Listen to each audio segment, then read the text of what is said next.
If you work in quality control at a candy factory, you know strict safety regulations come with the job. It's why you partner with Grainger.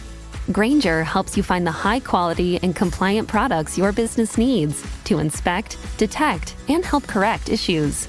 And the sweetest part is, everyone gets a product that's as safe to eat as it is delicious.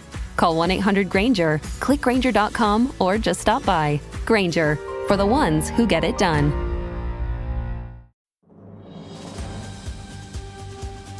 This episode is brought to you by Progressive Insurance. Fiscally responsible, financial geniuses, monetary magicians. These are things people say about drivers who switch their car insurance to Progressive and save hundreds. Because Progressive offers discounts for paying in full, owning a home, and more.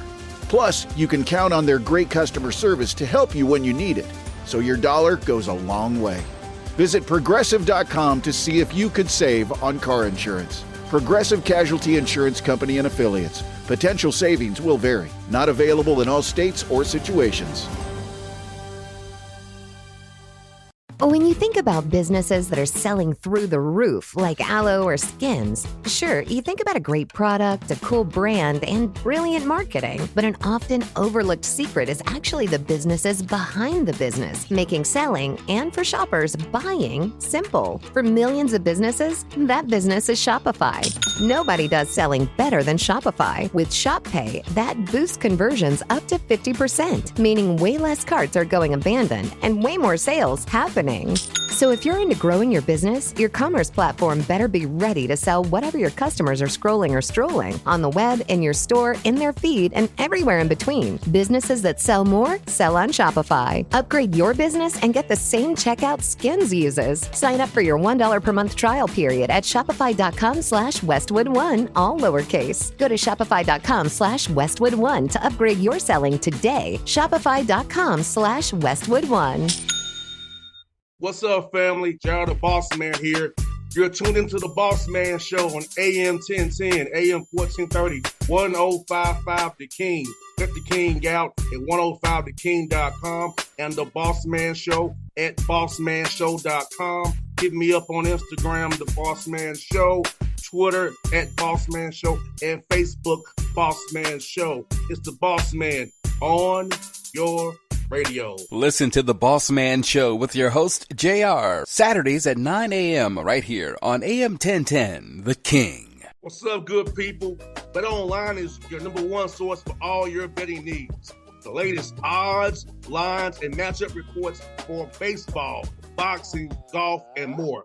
BetOnline continues to be the fastest and easiest way to place your wagers, including live betting and your favorite casino and card games available to play right from your phone. Head to the website or use your mobile device to sign up today and get in on the action. Remember to use your promo code BELIEVE, BLEAV, for your 50% welcome bonus on your first deposit. BetOnline, where the game starts. BS3 Network, changing the way you watch TV. Yes, BS3 Network, changing the way you watch TV, covering content and hot topics from A to Z, sports, music, society and culture, movie reviews, you name it, we have it. Check it out on bs3network.com or check us out on Roku, BS3 TV on Roku, as well as check out your favorite podcast on all podcast platforms or Spreaker.com/BS3 Network. You are now tuned to BS3 Network.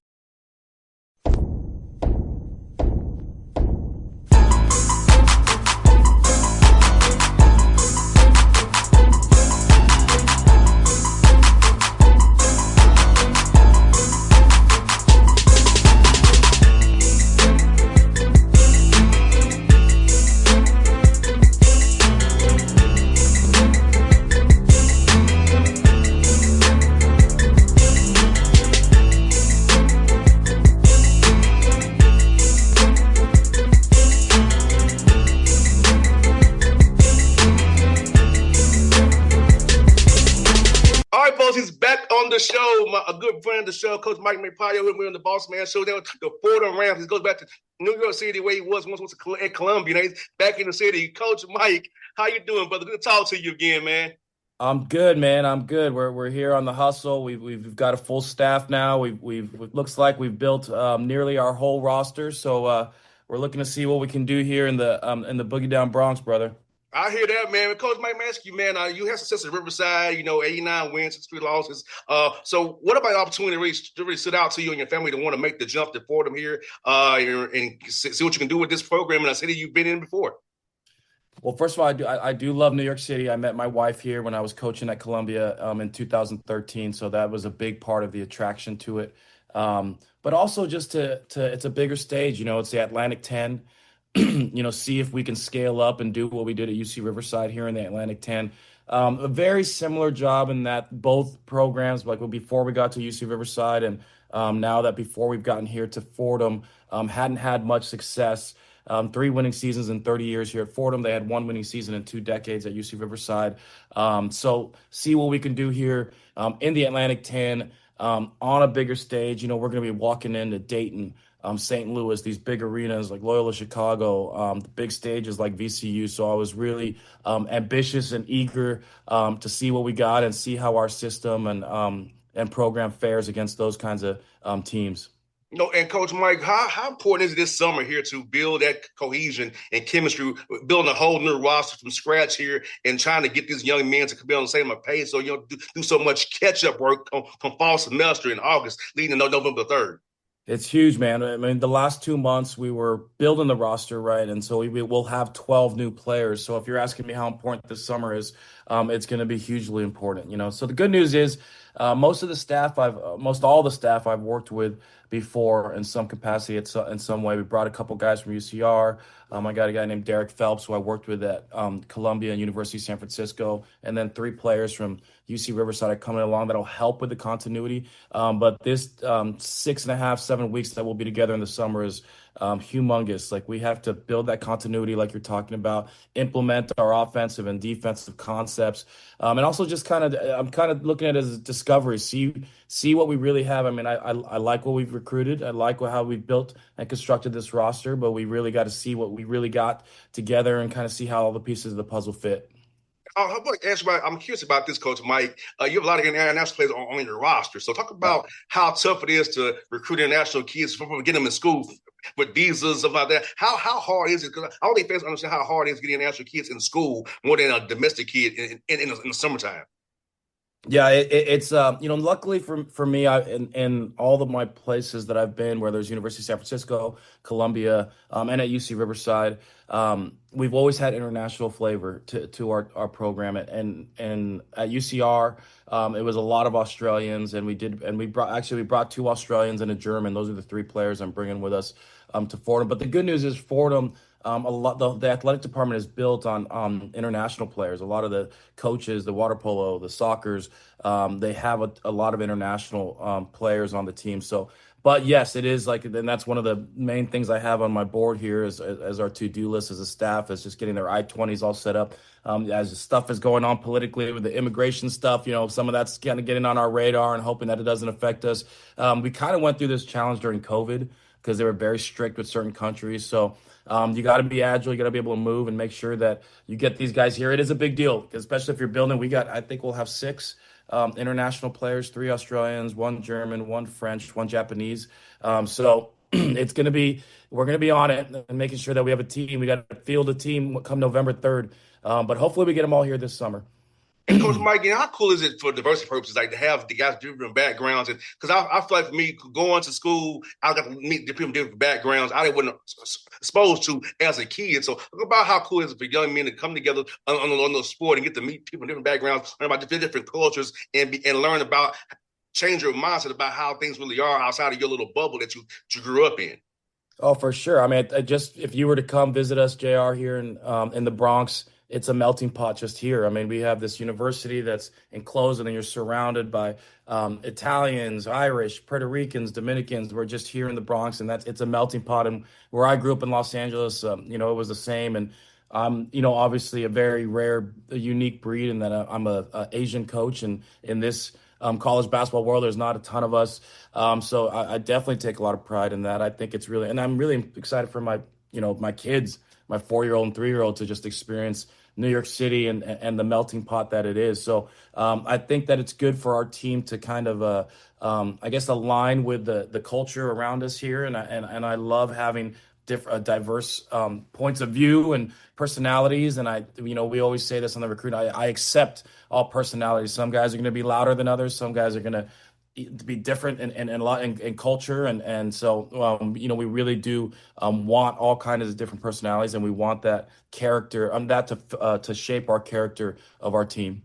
And Coach Mike, off the court, the education you're going to get it for them, for these young men, and being in New York, the Bronx. So networking opportunities for you, for these young men. They can get internships. They can connect with people who, once basketball ends for them, they can connect with them, have a job, and have a relationship built because of going to Fordham, getting an education, being in that environment already up there.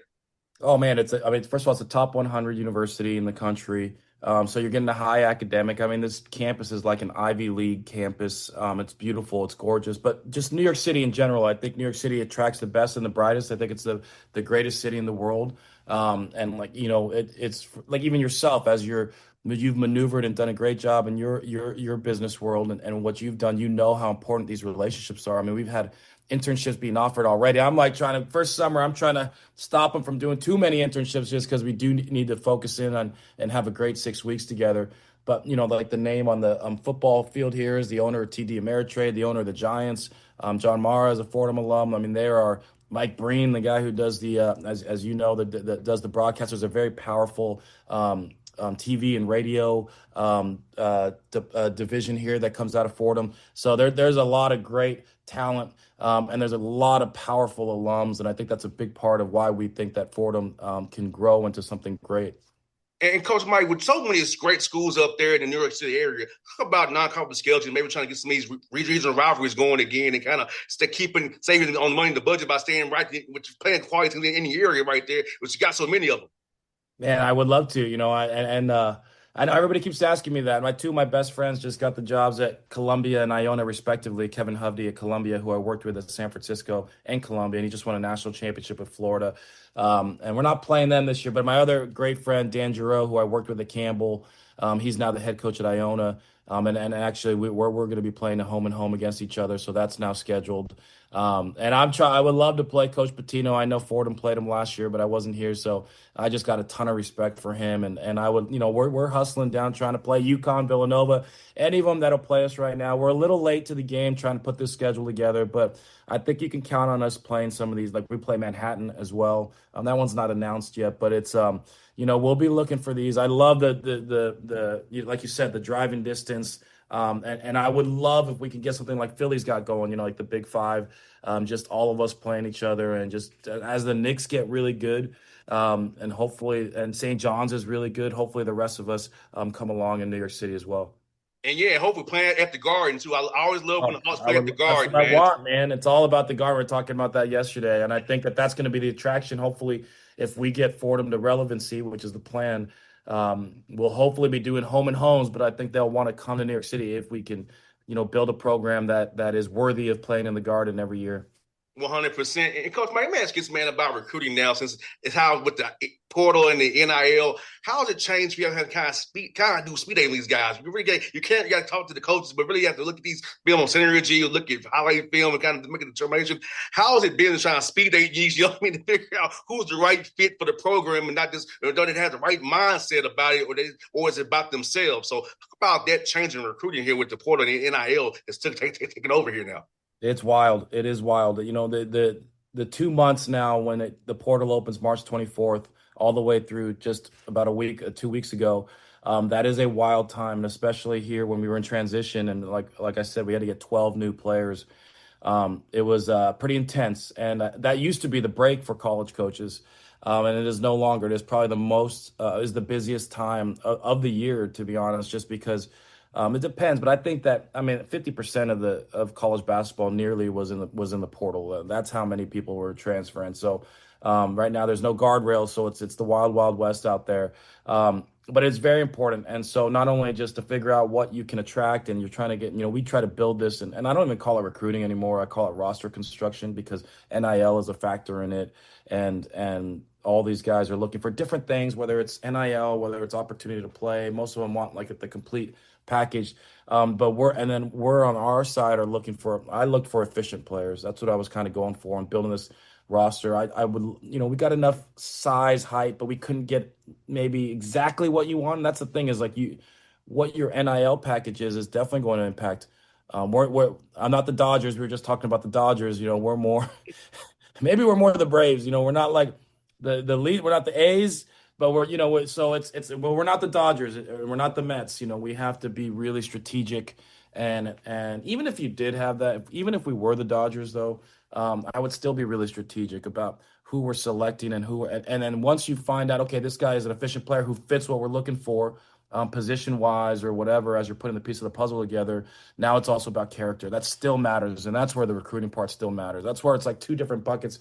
You got your GM dealing with the agents, and then that's a new thing for college programs.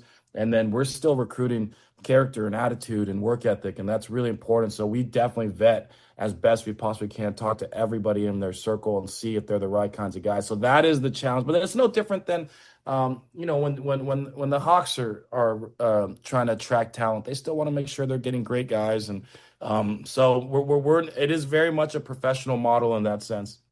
No doubt. And Coach Mike, like you said, man, like we're going through pre-draft workouts right now with the Hawks and seeing these young men coming for workouts, the interviews they're going through, the vetting they're doing, because you're committing a spot to a guy that's going to be a key cog to winning. And we got to know what your why is. And do you love winning? Do you enjoy winning? Do you enjoy getting better? Do you enjoy being challenged? Because all these things matter to be successful on the court, but also off the court. That character piece is so important because, like you said, Coach Mike, a guy can have a great talent in the world, but if his character is trash, it could be a cancer to your team and bring you down and cause strife for no reason.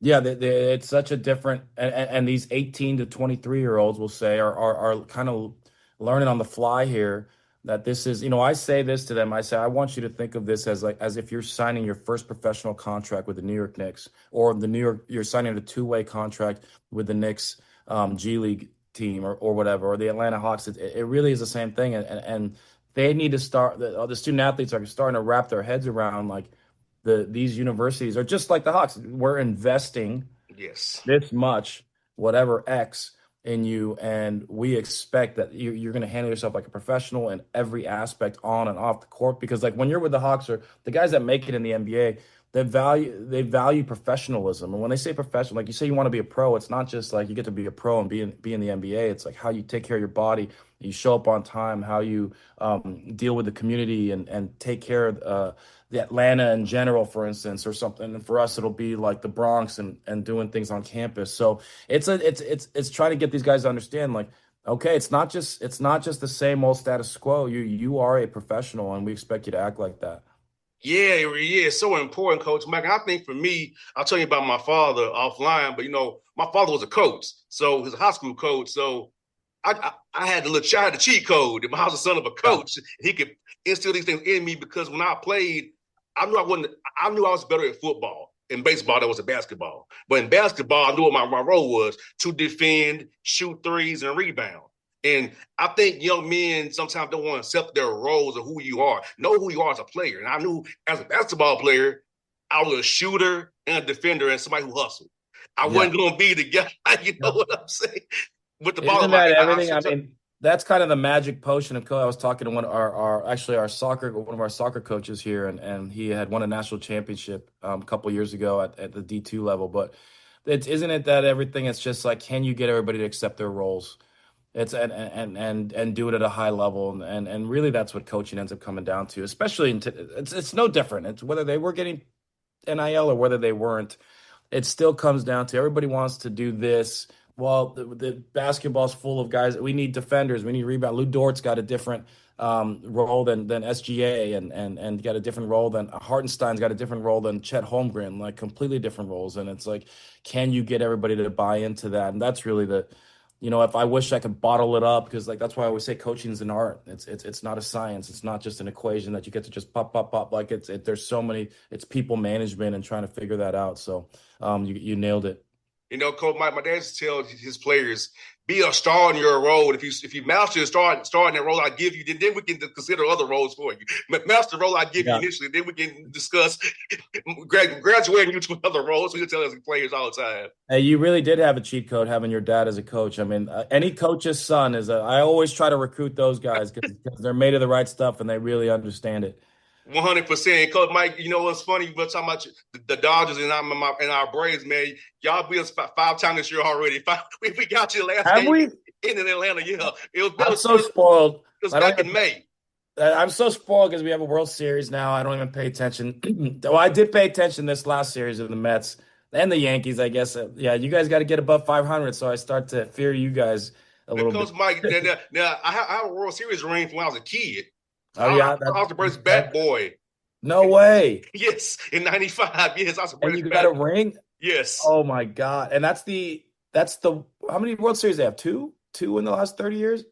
In 21 and 95. And I have a ring from when I was a kid in 95. I remember that when those were like the Glavine Maddox days. Yes, right? it's Fulton County Stadium in Fulton County. Smoltz. One of the last years before Turner Field. Okay. Oh my God. I mean, those were like the best pitching staff. I remember those pitching staffs. That was Glavine, Smoltz, Maddox. Who was the fourth? It was Avery. Yep. Yeah. And then in the bullpen, Kevin Millwood. Got it. Vincent became my 5th starter. That's right. And then in '96, we went to play the Yankees. I thought I was getting another one, and they didn't go our way. But as a kid, I felt as a kid being a bad boy, man. So I can't believe you have a ring. That's so cool. Yes, man. So because my dad had me as a Hawks ball boy as a kid, and he had me as a Braves bat boy. So I was around all that stuff, man. It was great. And this is why you do what you do. I mean, it probably left an impact, obviously. Yes, I've been around sports since I couldn't do anything. I was around sports. Yeah, so, of course. A 1-year-old around sports, yeah. So, and it had relationships with Hubie Brown, Mike Fratello, all the former Hawks coaches, Lenny Wilkins, all these guys. I love Lenny Wilkins too. I used to love Mike Fratello, and I didn't know why. I just did. I mean, I love Mike Fratello. I didn't remember Hubie Brown as much, except after and then I loved Lenny Wilkins. Those teams.